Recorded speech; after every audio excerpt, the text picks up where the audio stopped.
के बीच में रखना चाहता हूँ वह थोड़ी सैद्धांतिक बात भी है और उसकी एक विचारधारा भी है।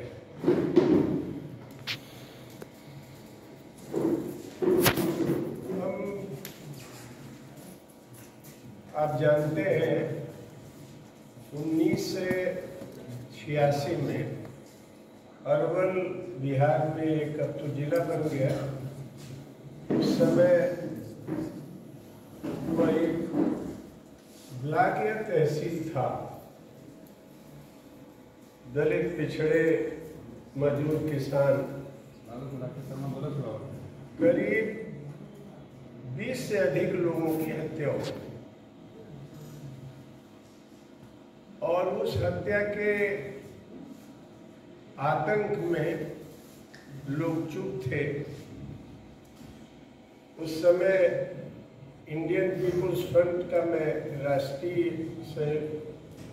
महामंत्री था और नागभूषण पटनायक उसके राष्ट्रीय अध्यक्ष थे। करीब 48 घंटे तक पटना में कर्फ्यू लगा रहा।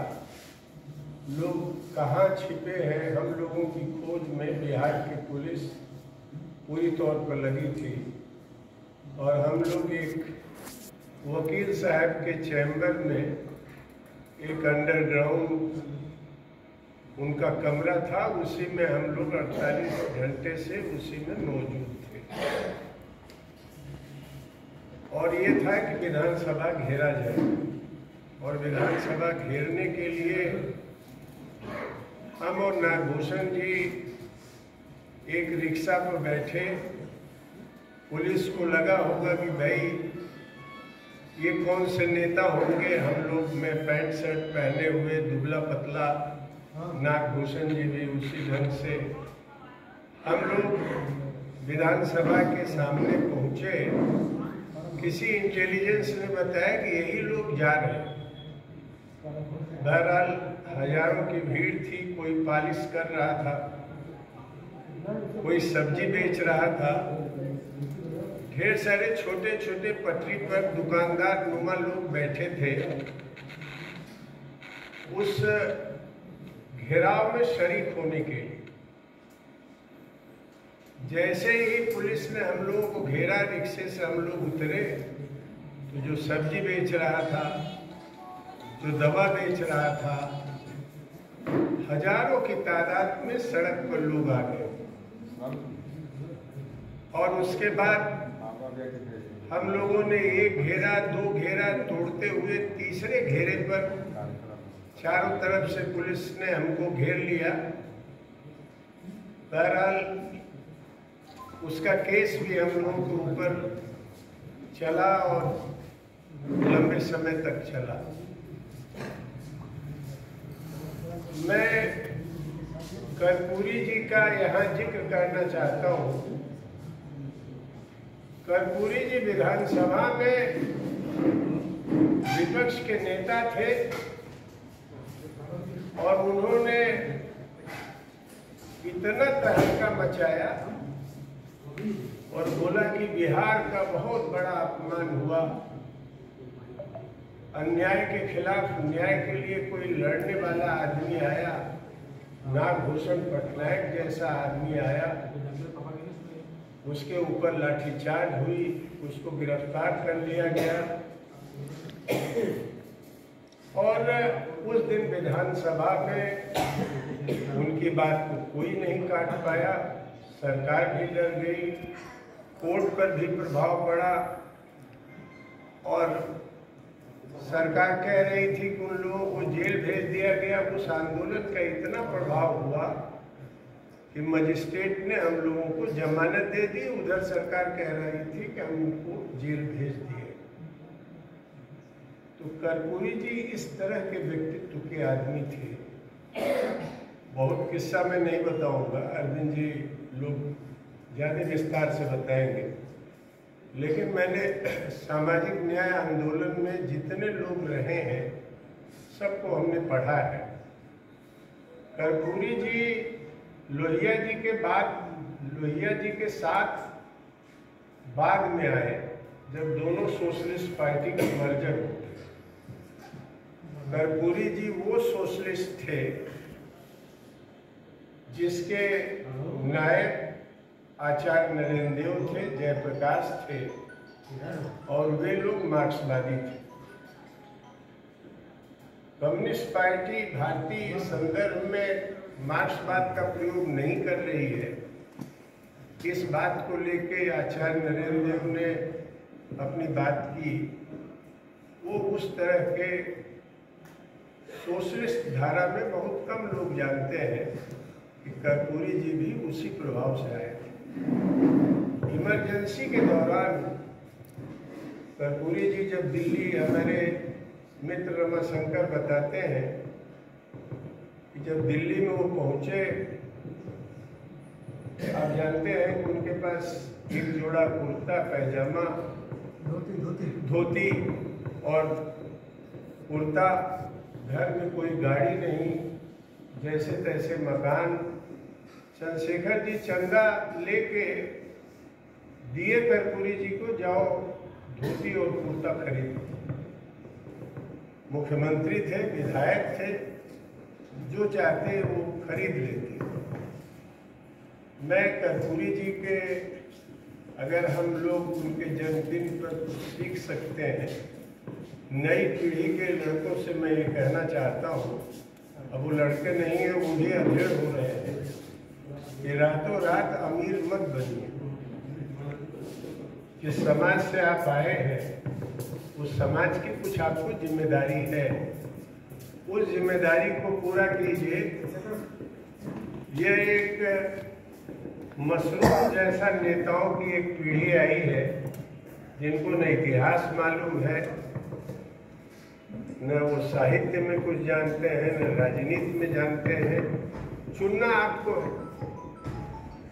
आप किस रास्ते को जाना चाहते हैं। लेकिन कर्पूरी जी के इस जन्मदिन के अवसर पर आप अगर यहाँ इकट्ठा हुए हैं, तो मैं सभी नेताओं से कहता हूँ कि ये गाड़ी मोटर, ये स्कूल, ये आपका नाव गांव आप तक चल जाए तो समझिए बड़ी बात होगी।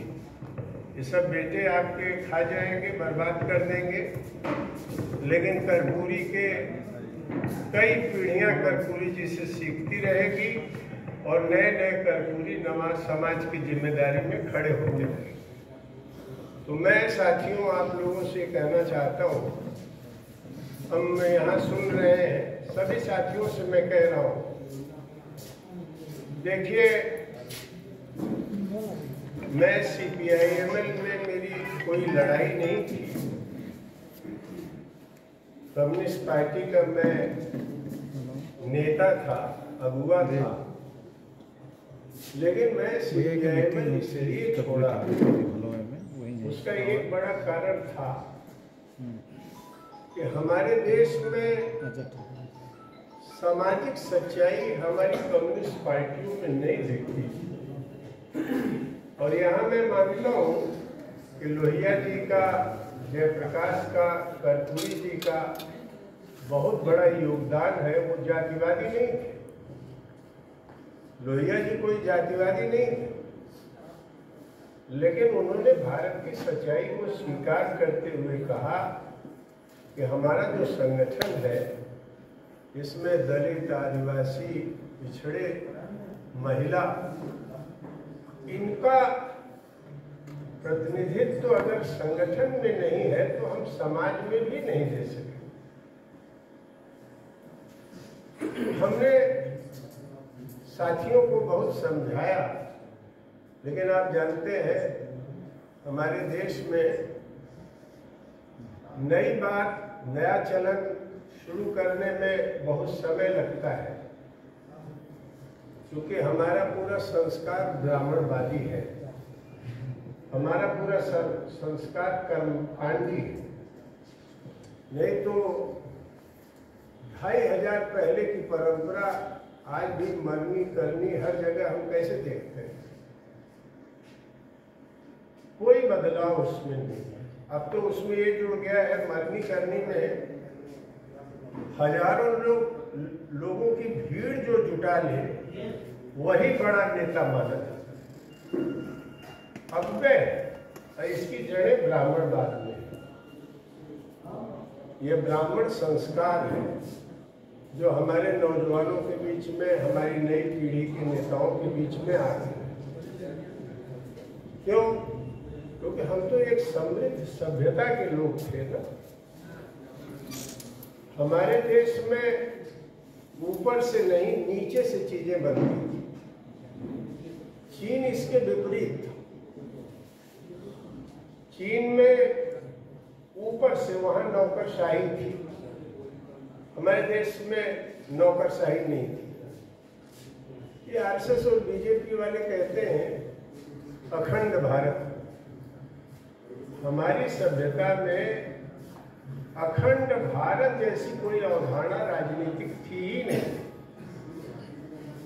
हमारी सभ्यता में सांस्कृतिक एकता थी और वह सांस्कृतिक एकता हमको देश के दीवार के बीच में नहीं बांधती थी। नहीं तो तिब्बत हमारी संस्कृति का, बौद्ध दर्शन का केंद्र कैसे बना? हम चारों तरफ फैले हुए थे। भारतीय जनता पार्टी के पहले दो लोगों ने यूरोप पर नकल किया, या कहिए एक ही ने नकल किया। वह नकल सावरकर ने की। कहते हैं कि हम देसी हैं, देशज हैं, भारतीय हैं, लेकिन जितनी गंदगी पश्चिम की थी वह पूरी गंदगी सावरकर ने हिंदुस्तान में परोस ले आके फैला। परोसने का काम सावरकर ने किया। मैं इसलिए कह रहा हूं कि थोड़ा आप लोग इस बात को, जो हमारी नई पीढ़ी, नया समाज, नए लोग बनाना चाहते हैं, उनसे मैं कहना चाहता हूं कि संघर्ष के साथ अध्ययन भी बहुत जरूरी है। पूजा मत कीजिए। अभी गांधीवादियों का एक समागम था बनारस में। आप जानते हैं गिरा दिया गया, जयप्रकाश जी ने जिसकी नींव डाली थी, लाल बहादुर शास्त्री से लेके सब लोग जिसको बनाने में, विनोबा भावे ने जिसको बनाने में, अडानी के लिए बताते हैं कि वह गांधी संस्थान सर्व सेवा संघ को जमी दोज कर दिया, धराशायी कर दिया और कहा गया कि ये अवैध कब्जा किए। मैंने जयप्रकाश नारायण ने अवैध कब्जा करके यहाँ पर बनवाने का काम किया। वहाँ सभी बूढ़े बुजुर्ग यंग गांधीवादी जुटे थे। तो मैंने कहा कि देखिए, एक यह भी ब्राह्मणवाद की परंपरा हमारे देश में है। गौतम बुद्ध कभी भी नहीं चाहते थे कि हमारी मूर्ति लगाई जाए। इस्लाम बचा। इस्लाम में मोहम्मद साहब ने कभी नहीं कहा कि मूर्ति की पूजा करो। हमारे देश में मूर्ति पूजा की जो परंपरा है, वह जिसके खिलाफ आप बोलते हैं। देखिए, हिंदू धर्म तो आज बात होती है ना। हमारे यहाँ ब्राह्मण धर्म था, श्रमण धर्म था, लोकायत धर्म। मैं उसको वैदिक धर्म भी नहीं मानता, क्योंकि वेद में बहुत उच्चतर बातें भी थीं जिसको डॉक्टर अंबेडकर ने भी स्वीकार किया। डॉक्टर अंबेडकर को भी ठीक से नहीं समझते। डॉक्टर अंबेडकर ने कहा कि अहम ब्रह्मास्मि। यह अगर हम लोगों को पहले मालूम हुआ होता तो यूरोप समता, स्वतंत्रता और बंधुत्व का नेता नहीं बनता, भारत ही बनता। उन्होंने यह नोट कराया और कहा कि देखिए, जिस देश की दार्शनिक परंपरा इतनी समृद्ध है, उसमें वर्णीय व्यवस्था इतनी अमानवीय साथ साथ कैसे चलती। और इसी गुस्से में डॉक्टर अंबेडकर यहाँ तक चले गए कि हम जाति तोड़ना अगर चाहते हैं तो जिन ग्रंथों को दैवी ताकत मिली हुई है उनको जलाना हो। क्योंकि हमारे देश में अगर आप हिंदू बने रहना चाहते हैं तो आप स्वतंत्र नहीं हैं, आप स्मृति पुराण से बंधे हुए हैं, आप उस स्मृति पुराण से आप आगे नहीं चल सकते। हमारे यहाँ तो प्रस्थानत्रयी, इतना बौद्धिक विचरण आपको वेद के युग में दिखता है, जहाँ 10वें मंडल में वेद में ये बात उठाई जाती है कि ब्रह्मांड किसने बनाया, तो यह खोजते खोजते वह कहता है कि ब्रह्मांड ईश्वर ने भी नहीं बनाया। माने ईश्वर को भी नकार देने की प्रवृत्ति आपके वेद में है। ईश्वर का खंडन मंडल में 16वीं, 17वीं, 18वीं सदी में हुई, लेकिन वेद 2500, 3000 वर्ष पहले ही ईश्वर की अवधारणा को खारिज कर दिया। लेकिन कैसे ब्राह्मण धर्म ने वेद की जो वैदिक परंपरा थी, ज्ञान की जो वैदिक परंपरा थी, उसको वर्ण में, जाति में उसको नष्ट कर दिया। इसलिए डॉक्टर अंबेडकर ने कहा कि जो दैवी ताकत लेके खड़ी हुई ताकतें हैं उनको जलाना होगा, उनको नष्ट करना होगा। इसका मतलब यह नहीं, मैं साथियों से कहना चाहता हूँ कि जाति विनाश उनकी एक पुस्तक है, उसको आप पढ़िए। एनिहिलेशन ऑफ कास्ट में डॉक्टर अंबेडकर ने साफ तौर पर लिखा। डॉक्टर लोहिया भी बार बार कहते थे कि जाति तोड़ने की जिम्मेदारी ऊपर की जातियों के ऊपर की जातियों को खपना होगा जाति तोड़ने की।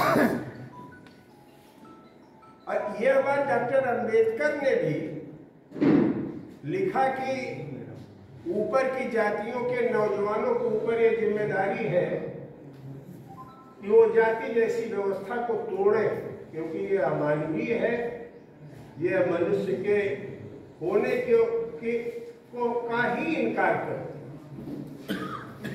तो मैं ये कह रहा हूं, इन प्रश्नों पर डॉक्टर अंबेडकर का भी पुनर्पाठ होना चाहिए।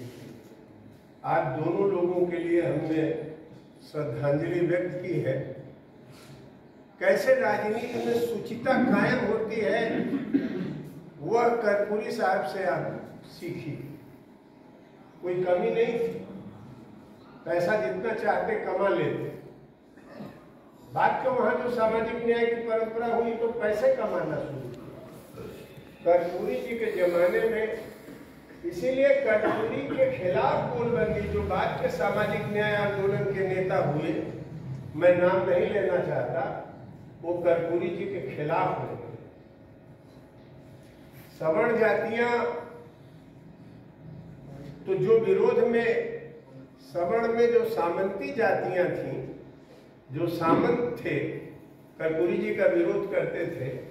लेकिन जो एक पैसे का समूह उभर रहा था सामाजिक न्याय के नाम पर, वह भी कर्पूरी जी को पसंद नहीं करता। आज आपको ये सीखना होगा, कर्पूरी जी का सामाजिक न्याय, आज का जो सामाजिक न्याय है, डॉक्टर अंबेडकर का सामाजिक न्याय और मान्यवर कांशीराम जी का जो सामाजिक न्याय है, कहाँ जाति विनाश की बात हो रही है, एनिहिलेशन ऑफ कास्ट। कहाँ एक नई परंपरा शुरू हो गई। मैं किसी के विरुद्ध नहीं हूं, अगर कोई बसपा का है, तिलक बसपा में शायद अभी है, तो मैं ये कह रहा हूं कि मैं ये बात नहीं कह रहा हूं, लेकिन यह ऐतिहासिक सच है कि डॉक्टर अंबेडकर को सर के बल पर खड़ा कर दिया गया। जाति विनाश की जगह जाति मजबूत करो अभियान चला। देख लिया आपने, सवर्ण जातियों को क्या बिगाड़ा? जाति विनाश, जातियों की गोलबंदी, बहुजन की गोलबंदी का नारा दिया। खुद कांशीराम जी के जमाने में सर्वजन 96 में आ गया।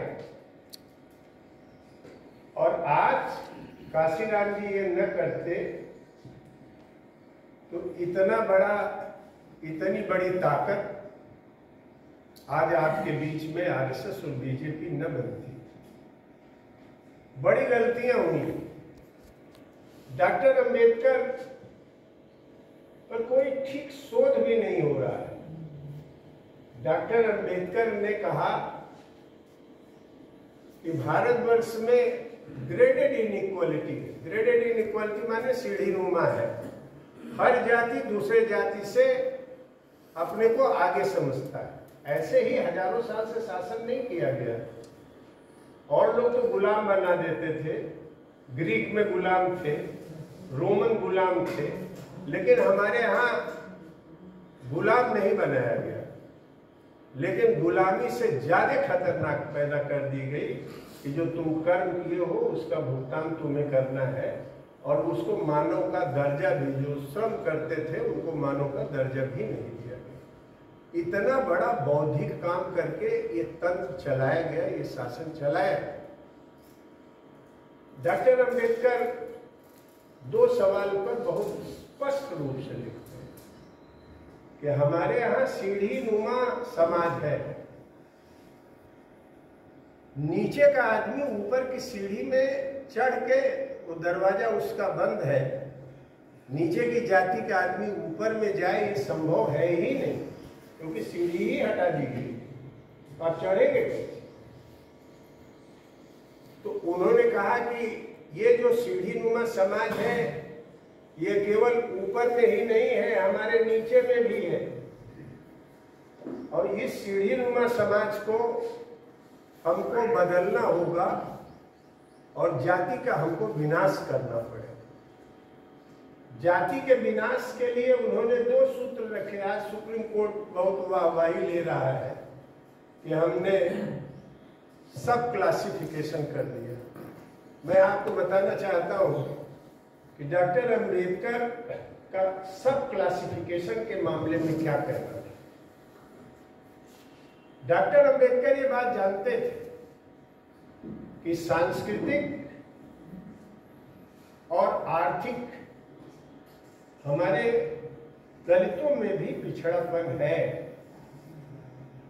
लेकिन डॉक्टर अंबेडकर सबको अछूत की श्रेणी में बांध के एकताबद्ध करना चाहते थे, क्योंकि डॉक्टर अंबेडकर का यह मानना था कि इस समाज को अगर लोकतांत्रिक और गणतंत्रीय कोई बना सकता है तो जिसको अछूत कहा जाता है उसी की अगुवाई में ही ये समाज नया बन सकता है, और किसी के पास यह क्षमता और यह दर्शन नहीं है।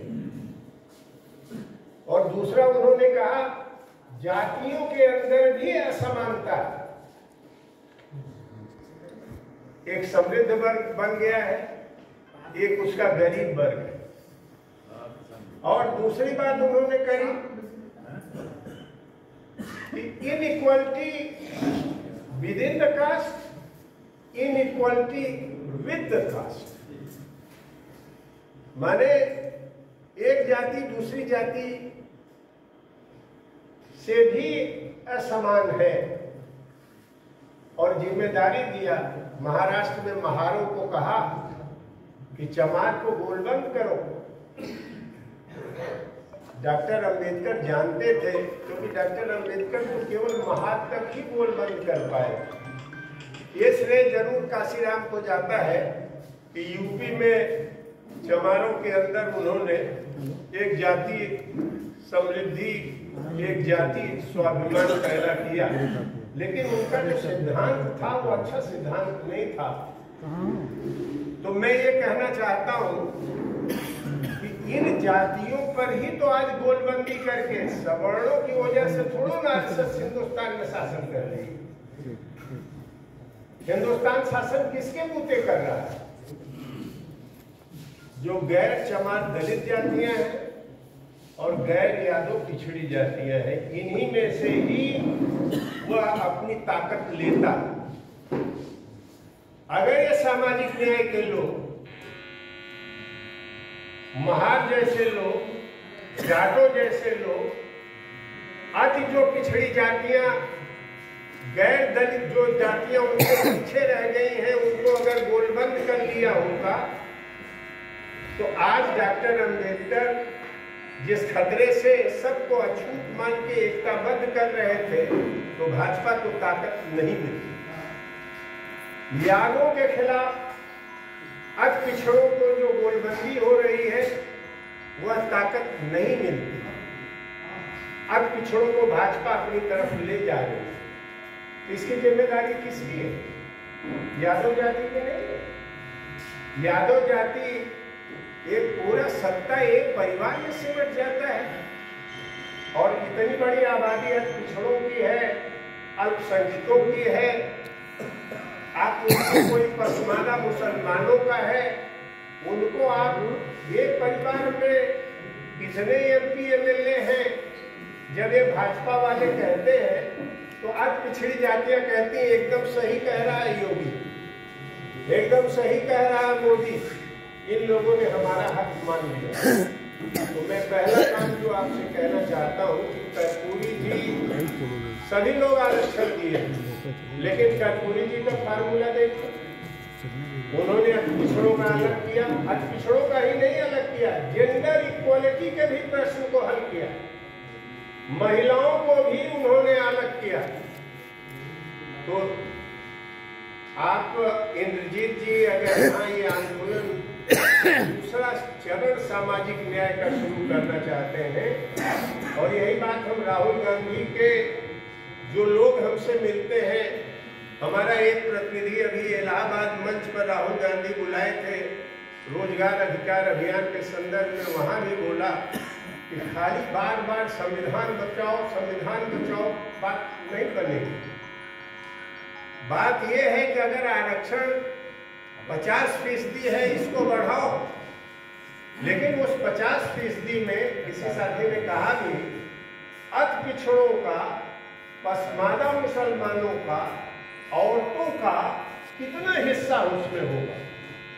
कर्पूरी ठाकुर ने तो अपने जमाने में जाति में जो जिसकी संख्या थी उसके हिसाब से बांट दिया। काशीराम ने शुरू में किया था, बाद में काशीराम के चक्कर में आके उसको छोड़ दिया। तो मैं ये कह रहा हूँ कि ये जो दूसरा चरण आप सामाजिक न्याय आंदोलन को चला रहे हैं, उसमें दो चीज आपको ध्यान रखना होगा। एक तो जो दलित जातियां, जो पिछड़ों में अति पिछड़ी जातियां, जो मुसलमानों में अति मुसलमान, जो गरीब तबका है, उनको बराबर का हिस्सेदारी करने का फार्मूला आपको बनाना होगा। इतनी बड़ी आबादी को कुछ प्रतिशत लोग हड़प जाए, यह RSS को मजबूत करेगा। अगर कोई सही माने में सामाजिक न्याय लड़ाई लड़ना चाहता है तो घर से अपने से शुरू करिए और कहिए कि ऐसा नहीं करेंगे। हमने राहुल गांधी से भी ये प्रस्ताव भेजा कि भाई रोहिणी कमीशन की रिपोर्ट तैयार है, मीटिंग में भैया थोड़ी देर में बतिया, क्यों नहीं रोहिणी कमीशन की रिपोर्ट को आप जारी करते, या मोदी से भी हम कहते हैं। हो सकता है कि आपका आंदोलन बने, कल रोहिणी कमीशन की रिपोर्ट को मोदी सरकार लागू कर दे, तो मोदी सरकार अगर उसको लागू कर देगी तो अपने आप नहीं करेगी। आज पिछड़ा अगर संगठित होगा, पसमाना मुसलमान अगर संगठित होगा, तब ही आपका ये रोहिणी कमीशन की रिपोर्ट बनेगी।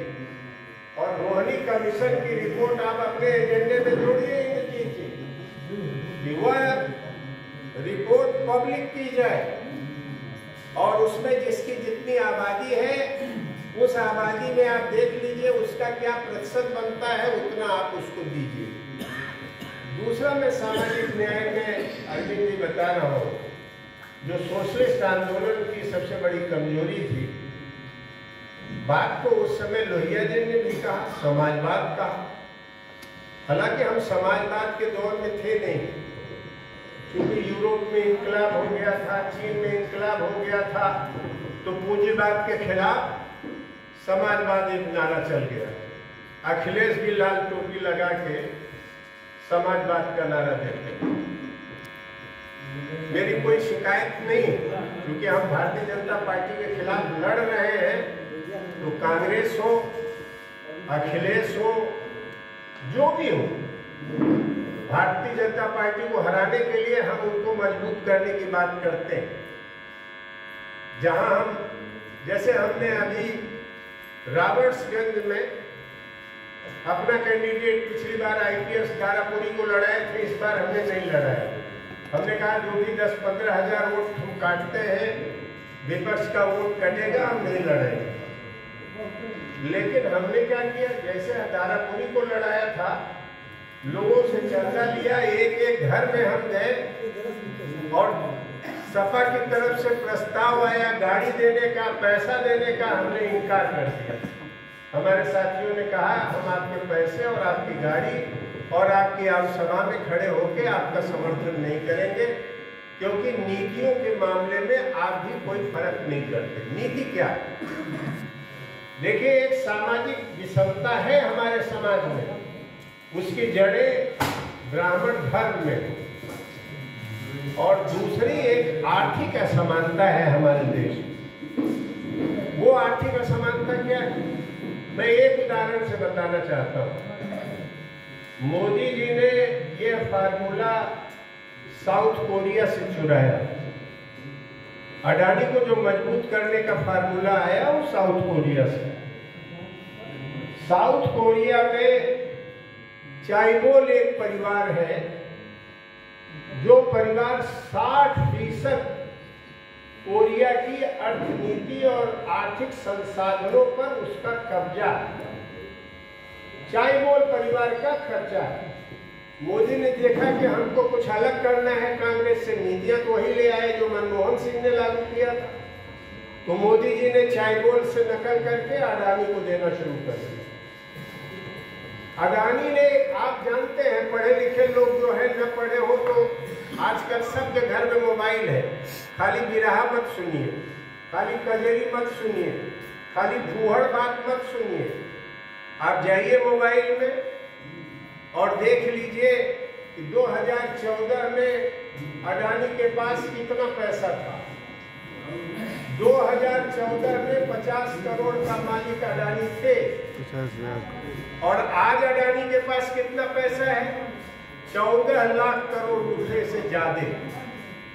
ब्राह्मण कहता है तो लक्ष्मी माई जिससे खुश होती है छप्पर फाड़ के देती है। ये छप्पर फाड़ के नहीं दिए, ये पैसा कहां से आया आपको ये मालूम है? एक नए पैसे, अगर आप आज इन्होंने बोला कि हम 5 लाख रुपए नौजवानों को उद्यम के लिए हम देंगे। आज योगी बहुत बड़ा रोजगार नहीं सृजन करेंगे, 5 लाख करोड़ रुपया वो देने, 5 लाख रुपया देने की बात कर रहे हैं। अंबानी एक नया पैसा भी बैंक में गिरवी नहीं रखा। जो 1-2 रुपए एकड़ के हिसाब से मोदी जी ने दिया था उनको, उसी को बैंक में दिखा दिया कि इतना पैसा है, और वो पूरा का पूरा पैसा चला गया। अंबानी को पैसा मिल गया, उसने शेयर मार्केट में लगा दिया, और जो पैसा बढ़ नहीं रहा था, यही पैसा दूसरे देश के फर्जी कंपनियों के माध्यम से शेयर मार्केट में लगा के उसका दाम बढ़ा दिया। लाखों लोग सोचे भाई इसका दाम तो बहुत तेजी से बढ़ रहा है, लोगों ने इन्वेस्ट किया और उससे उसने अकूत पैसा कमाया। और जब घाटा हुआ, हिंडनबर्ग वगैरह की रिपोर्ट आई तो घाटा हुआ। आप जानते हैं कि लाखों करोड़, जो एशिया का 3रे नंबर का या 2रे नंबर का आदमी हो गया था, वो अडानी जब ये काम किया तो उसका 10 लाख करोड़ रुपए से नीचे पैसा आ गया। लाखों करोड़ रुपया बर्बाद हुआ। ये लाखों करोड़ रुपया किसका बर्बाद हुआ? आपका बर्बाद हुआ, आपका बर्बाद हुआ। जो शेयर मार्केट में लगाए थे उनका ये पैसा बर्बाद हुआ। अडानी को इसमें क्या गया? पंप कर दिया था, जो बबल्स बना दिया था वो बबल्स फूट गया, क्योंकि वो रियल एस्टेट थी ही नहीं। तो मैं ये कहना चाहता हूँ कि इस बात को भी आप लोग समझिए, आर्थिक असमानता और सामाजिक असमानता के खिलाफ दोनों लड़ाई लड़नी होगी आपको। इसीलिए मैं कहता हूं कि अगर आप हिंदुत्व के खिलाफ लड़ते हैं तो आप कारपोरेट के भी खिलाफ लड़िए। और हमने कारपोरेट हिंदुत्व गठजोड़ को ही देश के लिए सबसे बड़ी चुनौती माना है और इसके खिलाफ भी लड़ करके आप अपनी लड़ाई को आगे बढ़ा सकते हैं। मैं इस संदर्भ में यह कहना चाहता हूं कि आप अगर गौर करें, हमारे इस देश में बहुत बड़ी आबादी है किसानों की, बहुत बड़ी आबादी है नौजवानों की। क्या अगर सरकार, अभी आप जानते हैं आर्टिफिशियल इंटेलिजेंस आने जा रहा है। अभी ट्रंप अमेरिका का प्रेसिडेंट हुआ, 7 लाख परिवारों को अमेरिका से भगाने की योजना है। वो लोग भारत में आ जाएंगे।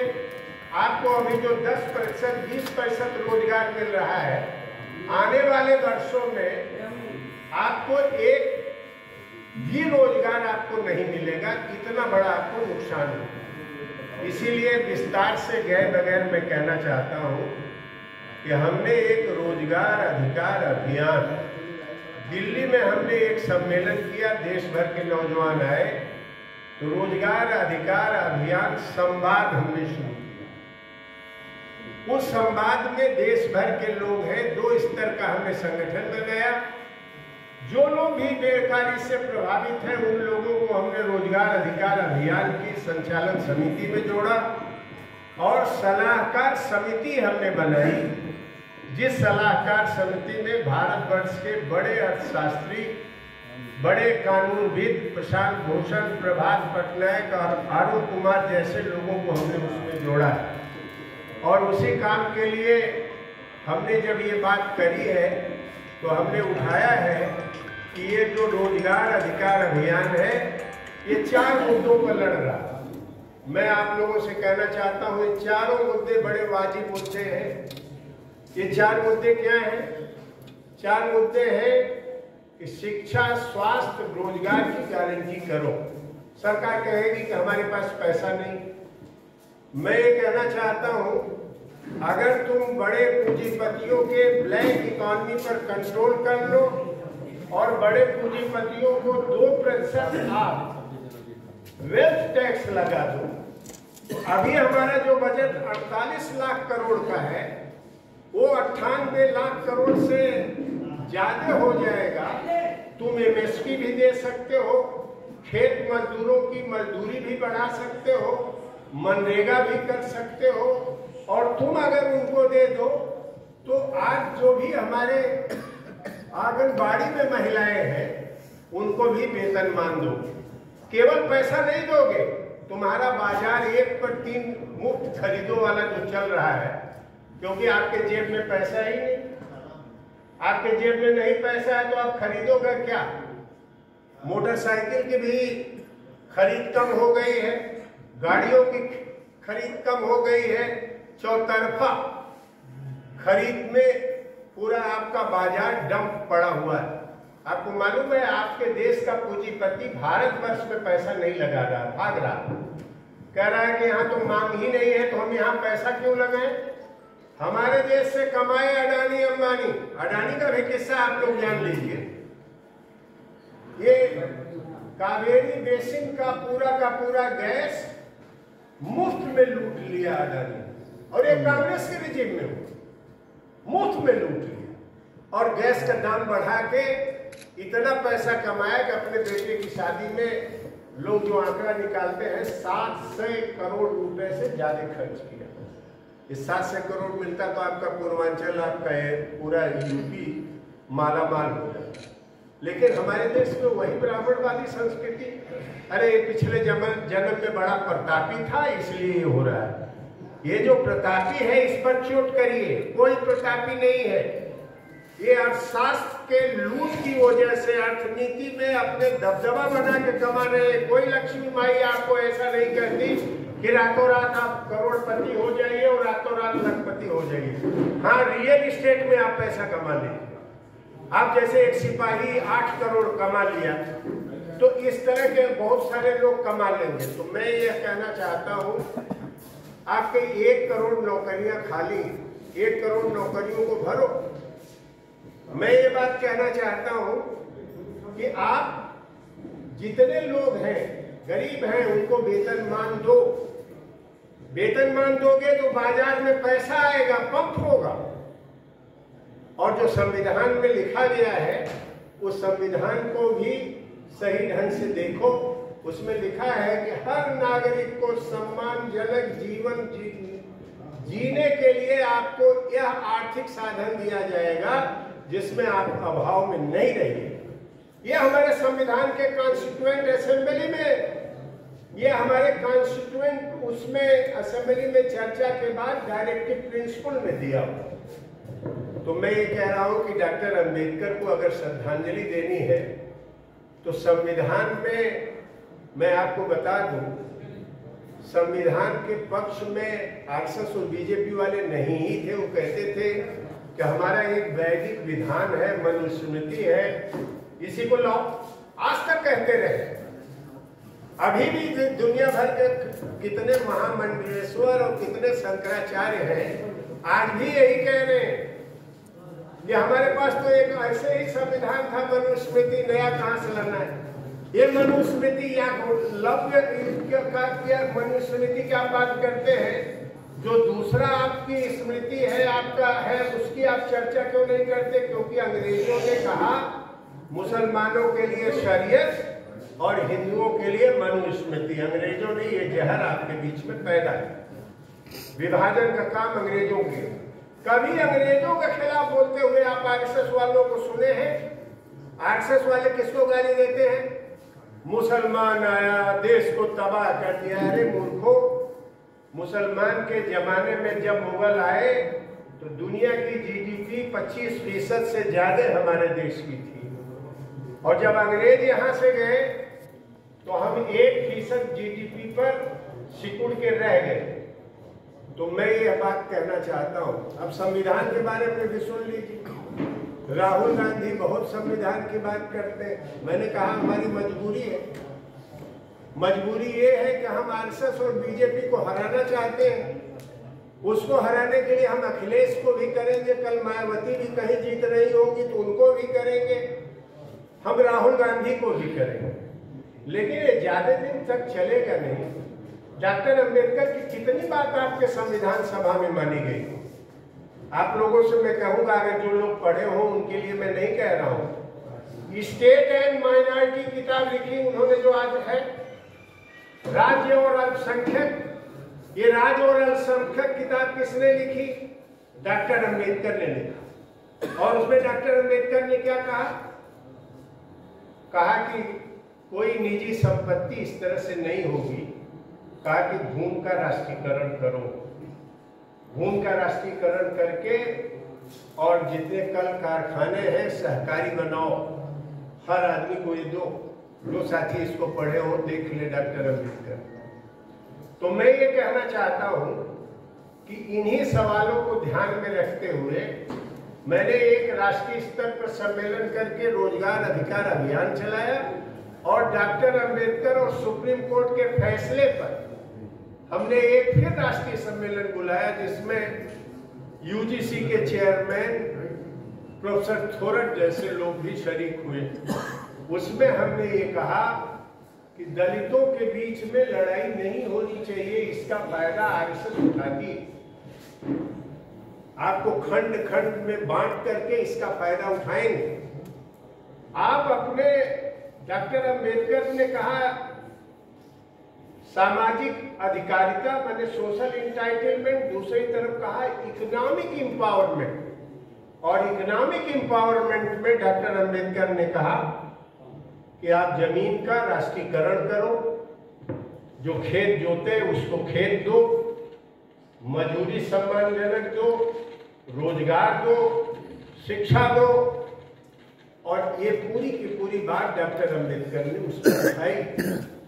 संविधान सभा में उनकी बात नहीं मानी गई, इसलिए डॉक्टर अंबेडकर ने लिखा कि भैया राजनीतिक स्वतंत्रता तो मिल गई, लेकिन एक दूसरे दिन कायम रहेगी, इसको भी ध्यान दीजिए। अगर आर्थिक और सामाजिक स्वतंत्रता नहीं मिली तो ये राजनीतिक स्वतंत्रता भी तानाशाही में बदल जाएगी। डॉक्टर अंबेडकर को आधा अधूरा अरे भाई पूजा क्यों करते हो? हमने गांधीवादी साथियों से कहा कि आप गांधी जी की पूजा करते हो, कम्युनिस्ट लोग मार्क्स लेनिन की पूजा करते हैं, दलित लोग अंबेडकर की पूजा करते हैं, सोशलिस्ट लोग दूसरों की करते हैं। हमने कहा ये सवाल आपके बीच में नहीं आना चाहिए। पूजा नहीं करना है, उनके विचार सीखने। पूजा की पद्धति कहां से है? मूर्ति की पूजा करो। आज वही पंडित चढ़ के कह रहे हैं मुसलमान हमारी आस्था में न आए, मंदिर तो नहीं मानता, हम लोग मंदिर बनाते हैं, हम लोग शिव जी की मूर्ति बनाते हैं, मुसलमानों के यहाँ आने की जरूरत नहीं, दुकान नहीं खोलने की जरूरत, यहाँ एक मुसलमान नहीं दिखना चाहिए, नहीं तो हमारी आस्था अपवित्र हो जाएगी। तो हमने इसलिए एक दलित सॉलिडरिटी फोरम का गठन किया। दलित सॉलिडरिटी फोरम में मैंने केवल शेड्यूल्ड कास्ट की बात नहीं, शेड्यूल्ड कास्ट नहीं, हमने दलित सॉलिडरिटी फोरम में बताया है कि वो सभी लोग आते हैं जिनको सम्मान बराबर नहीं मिलता, जिनके साथ भेदभाव किया जाता है, जिसके साथ डिस्क्रिमिनेशन किया जाता है, वो लोग आते हैं। डिस्क्रिमिनेशन किसके किसके साथ किया जाता है? अछूत किसको किसको माना जाता है? वो सब लोग। दूसरा जो आज पिछड़ी जातियां हैं उनके बराबर का सम्मान कहाँ मिलता है? कुछ पिछड़ी जातियों में धनवान हो गए, उनको मिल गया। पिछड़ी जाति में राजभर से लेकर जितनी भी जातियां हैं आज भी उनके बारे में क्या है? बनवासी जिसको कहते हैं, यानी मुसहर जाति, आज भी दोना में पत्थर उठाते हैं।